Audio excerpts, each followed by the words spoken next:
My girlfriend said, "I'm telling everyone you're abusive, so they'll take my side in the breakup." We hadn't broken up. I said, "That's defamation."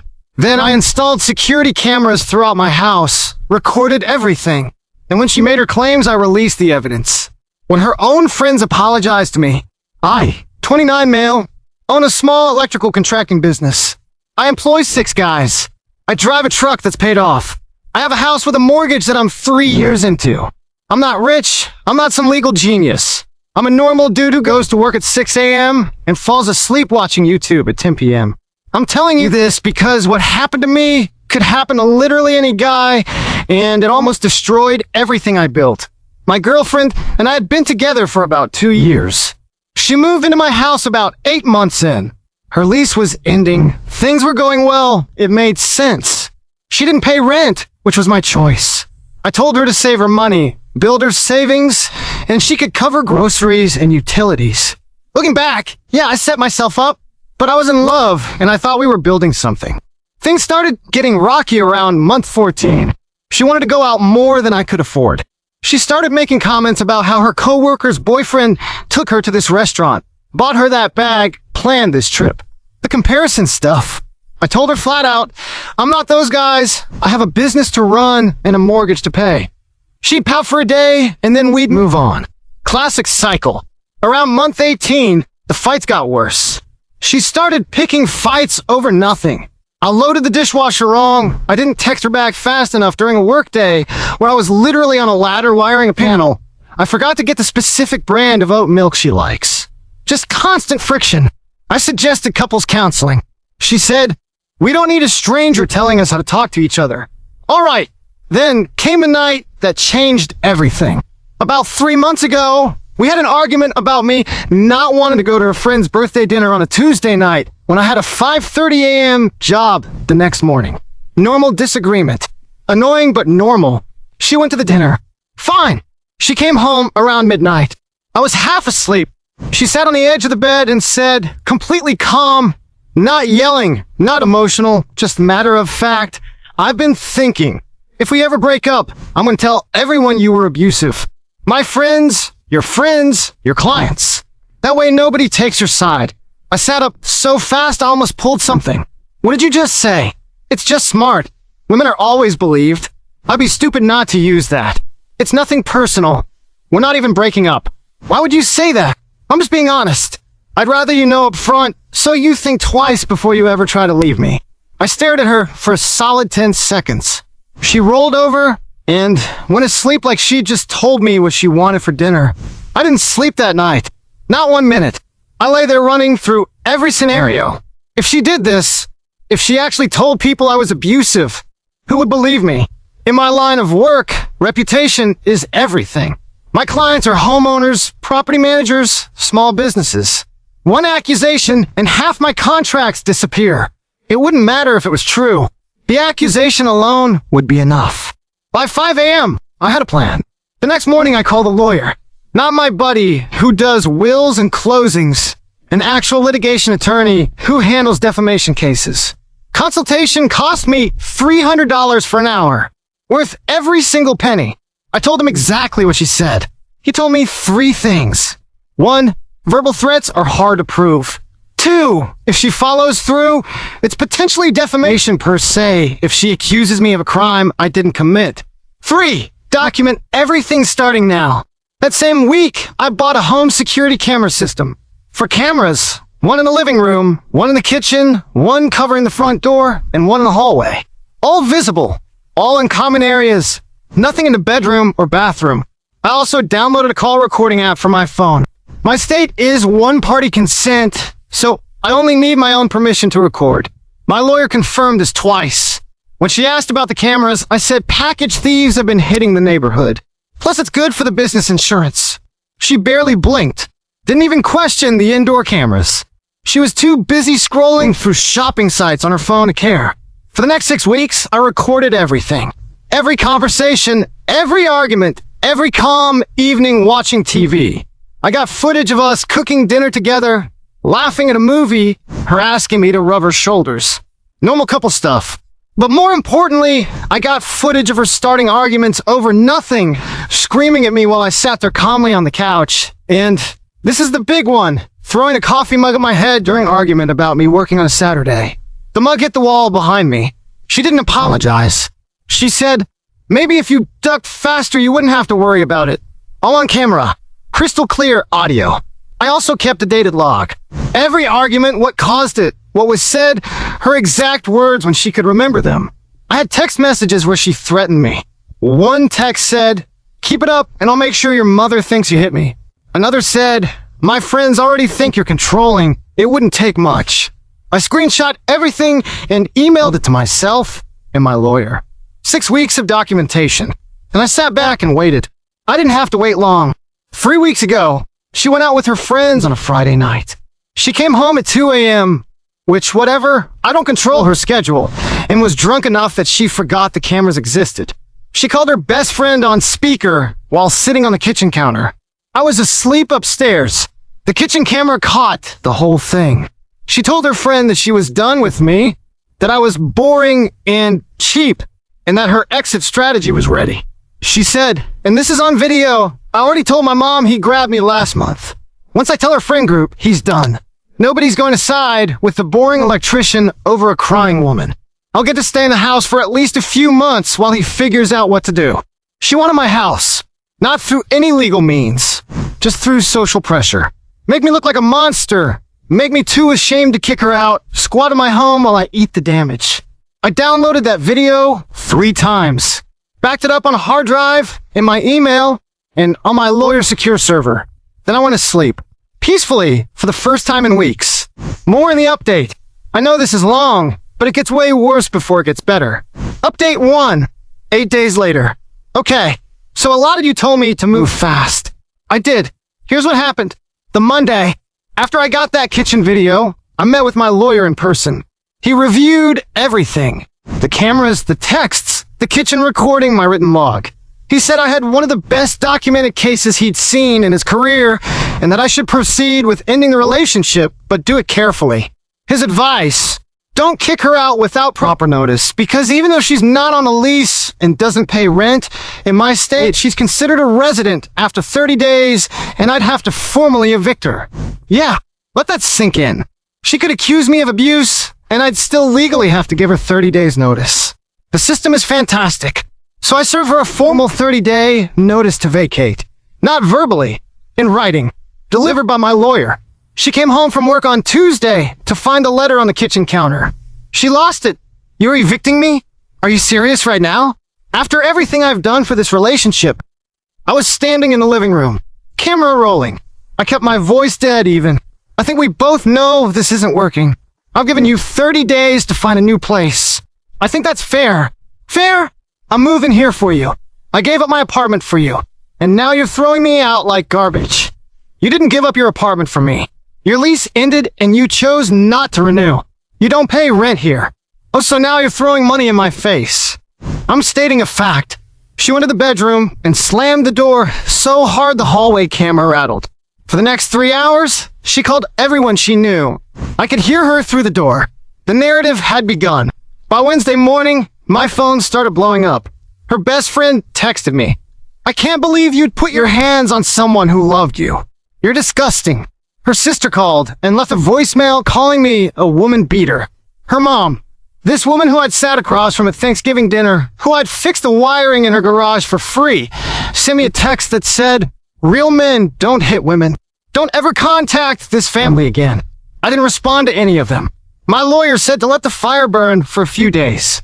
Let her commit fully to the lie. Let as many people as possible hear her version. Because the deeper she dug, the worse it would be when the truth came out. And she dug deep. By Friday, she had apparently told her entire office. One of my clients, a property manager who uses my company for all their electrical work, called me and said he'd heard some concerning things and wanted to pause our contract until things were sorted out. That's 4 units I maintain quarterly. About $6,000 a year in reliable income. Gone. Just like that. Based on a lie. I almost broke right there. Not emotionally, financially. When you run a small business, losing one reliable contract hits different than it does when you're pulling a salary. I sat in my truck after that phone call and just gripped the steering wheel for 5 minutes. Then I called my lawyer and said, "How soon can we move?" He said, "Let's give it the weekend. If she's going to hang herself, give her enough rope." Saturday, she moved the first round of her stuff out, made a big show of it, had her sister and her best friend come help her, which really just meant they came to stare at me like I was a criminal in my own home. Her sister bumped my shoulder walking past me in the hallway and said, "Must feel real tough scaring a woman out of her home." I said nothing. Camera caught the whole interaction, including the shoulder bump. Then, and this is the part that almost pushed me over the edge, I got a knock on my door Sunday evening. 2 cops. Someone had called in a wellness check. They said they've received a report that a woman at this address was in danger. They were professional, but I could see it. The way they looked at me, the way they positioned themselves, the way one of them kept his hand near his belt. I was guilty until proven innocent. That's just how it works. I cooperated fully, showed them around the house. She wasn't there. She was staying with her friend. I told them we'd broken up, and she was in the process of moving out. They left after 20 minutes, but told me someone might follow up. Great. I called my lawyer Sunday night and said, "I'm done waiting." He said Monday morning. We go nuclear. Monday morning, my lawyer sent a formal cease and desist letter to my ex, her mother, her sister, and her best friend. The letter stated that I had extensive video and audio documentation proving that no abuse occurred, that my ex had been recorded on video and in text messages planning a false abuse accusation as a manipulation strategy, and that any continued defamatory statements would result in a civil lawsuit seeking damages for lost business income, emotional distress, and attorney fees. Attached to each letter was a USB drive containing 3 things. The kitchen video of her planning the false accusations, a compilation of security camera footage showing her throwing objects and screaming while I remained calm, and screenshots of her text messages threatening to lie about abuse. The cease and desist went out at 9 a.m. Monday. By noon, my phone was a different kind of busy. Her best friend texted me at 12:34 p.m. I just watched the video. I am so sorry. I don't know what to say. Her sister called at 1:15 p.m. Didn't leave a voicemail, but texted 20 minutes later, "I was wrong. I shouldn't have said what I said. I'm sorry." Her mom? Nothing. Complete radio silence from that woman. Not an apology, not an acknowledgement. Nothing. She went from real men don't hit women to absolute ghost mode in the space of 4 hours. Some people can't admit they were wrong, even when the evidence is literally on a USB drive in their hands. And my ex? She called me 18 times between 2 p.m. and 6 p.m. I let every single one go to voicemail. The messages range from crying, "How could you record me? That's such a violation of my privacy," to rage, "You're going to regret this. You have no idea who you're dealing with," to what I can only describe as negotiation. "If you pull the lawsuit thread, I'll tell everyone I exaggerated. We can both just move on." That last one, my lawyer said that voicemail alone was practically an admission of guilt. We saved it. But the property manager, the client I lost, that one wasn't fixed yet. And honestly, that's what hurt the most. Update 2, 12 days later. Final update. I promise this one has a resolution. So after the cease and desist went out, things moved fast. Some good, some ugly, and one thing I genuinely didn't expect. First, the ugly.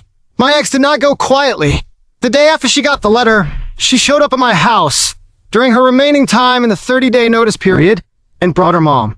Apparently, they decided that the best response to being caught lying was to double down. Her mom marched up to me while I was in the garage working on an estimate and said, "Those cameras are an invasion of privacy and we're going to have them ruled inadmissible." Inadmissible in what? In court. What court? Who's suing who? She didn't have an answer. She'd obviously been watching legal dramas and thought inadmissible was a magic word that makes evidence disappear. My lawyer later confirmed that visible cameras in common areas of my own home, in a one-party consent state, are completely legal. Her mom's entire legal strategy was based on a plot from a TV show. My ex then tried a different angle. She filed a police report. She walked into the station and told them I had been emotionally and verbally abusive throughout our relationship. This was 3 days after the cease and desist. My lawyer had anticipated this. He had actually predicted it almost word for word. Here's where the documentation saved my life. The detective assigned to look into it called me in for a conversation. Not an interrogation, a conversation. I came in with my lawyer and a folder. My lawyer presented the security footage, the text messages, the kitchen video, the cease and desist timeline showing that her report came suspiciously right after she received legal threats, and the voicemail where she offered to tell everyone she exaggerated in exchange for dropping the lawsuit threat. The detective watched the kitchen video twice. He watched the mug-throwing footage. He read the texts. He looked at my ex's police report, then looked at me, then looked at my lawyer and said, "I've seen enough." He told us that based on the evidence, there was no basis to pursue anything against me. He also said, and my lawyer told me this is rare, but not unheard of, that he would be noting in his file that the report appeared to be retaliatory and potentially fraudulent. He said if she filed again without new evidence, it could result in charges against her for filing a false report. She didn't file again, but she wasn't done. During her last 2 weeks in the house, she tried to make my life as miserable as possible. She accidentally left the bathtub running one night and flooded the bathroom floor. Camera in the hallway caught her walking away from the bathroom with the door open and the water running. She claimed it was an accident. It soaked through to the ceiling of my first floor office and damaged some drywall. About $800 in repairs. My lawyer added it to the file. She cranked the thermostat to 85 degrees every time she left the house. My electric bill for that month was $340 when it's usually around $140. Petty, but documented. She also ate everything in my fridge and freezer in the span of about a week. Like, I came home from work one day, and she was eating the steaks I'd bought for a barbecue I was planning with my crew. Just sitting on the couch, eating a ribeye with a fork and knife, watching reality TV. I didn't say a word. What am I gonna do? Call the cops over a steak. I just went to the kitchen, opened the empty freezer, and let the camera see it. Documentation over dignity. The day she finally moved out, day 28 of 30, she took the shower curtain, all the light bulb from the guest bedroom, the batteries out of every remote in the house, and my good cast iron skillet. I noticed the skillet immediately. Everything else I found over the next few days like little booby traps of pettiness. Why would the guest room light turn on? Oh, well, she took the bulbs. I didn't pursue the skillet. It was a $45 lodge. Not worth the legal fees. Consider it the price of freedom. Now the good stuff. The property manager, the one who paused my contract. My lawyers sent him a professional letter. Not threatening, just informative. Explaining that the allegations were documented as false, that a police investigation had found no basis for any claims, and that I had extensive evidence supporting my position. He attached a summary, not the full footage, because my lawyer said showing the property manager my ex's private moments would be unnecessary and could actually hurt my credibility. The property manager called me 2 days later. He said he'd reviewed the letter, spoken with the detective, who confirmed the case was closed with a note about the report being retaliatory, and wanted to reinstate the contract. He also said, and this part meant more to me than the money, I should have called you before making any decisions. I'm sorry about that. I got the contract back. Full terms. He even threw in an extra unit he'd been using a different electrician for. I didn't ask for it. He just said, consider it my apology. My crew, all 6 of those guys knew something was wrong because I've been distracted and quiet for weeks. I told them after it was all resolved. Not the details, just the broad strokes. One of them, my most senior guy who's been with me since I started the company, shook my hand and said, "Boss, for what it's worth, not a single one of us believed it for a second." I had to walk into my office and close the door after that one. Legal outcome. My lawyer and I discussed an actual defamation lawsuit. Here's the reality that nobody talks about online. Defamation cases are expensive, slow, and emotionally exhausting. Even with my level of documentation, my lawyer estimated it would cost me $15,000 to $25,000 in legal fees, take 12 to 18 months, and the most I could realistically recover, given that she doesn't own property or have significant assets, would be maybe $10,000 to $15,000. I'd spend more than I get back. And I'd have to relive this entire thing in depositions and court appearances for over a year. I decided not to sue. I know a lot of you are going to be mad about that. Trust me, I was too. But my lawyer laid it out plainly. You won. Your reputation is intact. Your business is restored. And she's been exposed. A lawsuit at this point is about punishment, not recovery. And the legal system isn't great at punishment in civil cases unless the other person has money. He was right. The best revenge was already happening. She did it to herself. What she lost, without me lifting a finger beyond defending myself. Her friend group imploded. Her best friend stopped talking to her after watching a video. 2 other friends in their circle reached out to me separately to apologize and said they'd reevaluated the friendship. Her sister, who had bumped my shoulder and called me a woman beater in my own hallway, told her she needed serious help and created distance. The only person still fully in her corner was her mom, which tracks. She also lost her credibility at work. I didn't do anything there. I didn't contact her employer or send anyone anything. But apparently one of her coworkers was friends with someone in our mutual social circle, and the story traveled. She didn't get fired. This isn't a fairy tale, but according to the maid of honor, yeah, I know, weird source, but she reached out, people at her office started treating her differently. Not overtly hostile, just distant. Which, if you've ever experienced that quiet social shift where people are polite, but clearly don't trust you anymore, you know that's its own kind of consequence. The police report she filed is now part of a record, not a criminal record. She wasn't charged, but the detective's notation that it appeared retaliatory is in the system. My lawyer said that if she ever tries this with someone else, that notation could be pulled up. It's not justice in the dramatic sense, but it's a paper trail. And paper trails matter. Total cost of this ordeal. About $4,200 in legal fees, $800 in water damage repairs, $340 electric bill, $45 skillet, and roughly 6 weeks of the worst stress of my life. Call it $5,400 and a whole lot of sleepless nights. What I got in return, my house, my business, my reputation, and the knowledge that I handled the worst situation in my life without losing my temper, without retaliating in anger, and without becoming the thing she tried to paint me as. I'm not gonna lie to y'all. There are nights I still get this sick feeling in my stomach. Not about her specifically, but about how close I came. If she hadn't told me her plan that night in bed, if she'd just done it without the warning, I wouldn't have had cameras. I wouldn't have had documentation, and it would have been my word against hers. You and I both know how that usually goes for guys. The cameras are still up. They're staying up. Every relationship from here on out, I'm gonna be a little more guarded than I should have to be. And that makes me sad if I think about it too long. So I try not to. Last thing. A couple weeks ago, I was doing a job at a client's house, rewiring their basement. And the homeowner, this older lady, brought me iced tea and said, "My daughter told me what happened to you. I just want you to know, some of us can tell the difference between a good man and a guilty one." I just said thank you and went back to work, because if I'd said anything else, I probably would have lost it right there at her basement. That's the whole story, Reddit. I'm not a hero. I'm just a guy who got lucky enough to get a warning, smart enough to take it seriously, and stubborn enough to protect what's mine. If you're in a situation where someone is threatening to weaponize false accusations against you, man or woman, doesn't matter. Document everything. Cameras, texts, call recordings if your state allows it, a written log with dates. Don't confront, don't threaten back, don't play their game. Just quietly build your case and let their own words destroy them.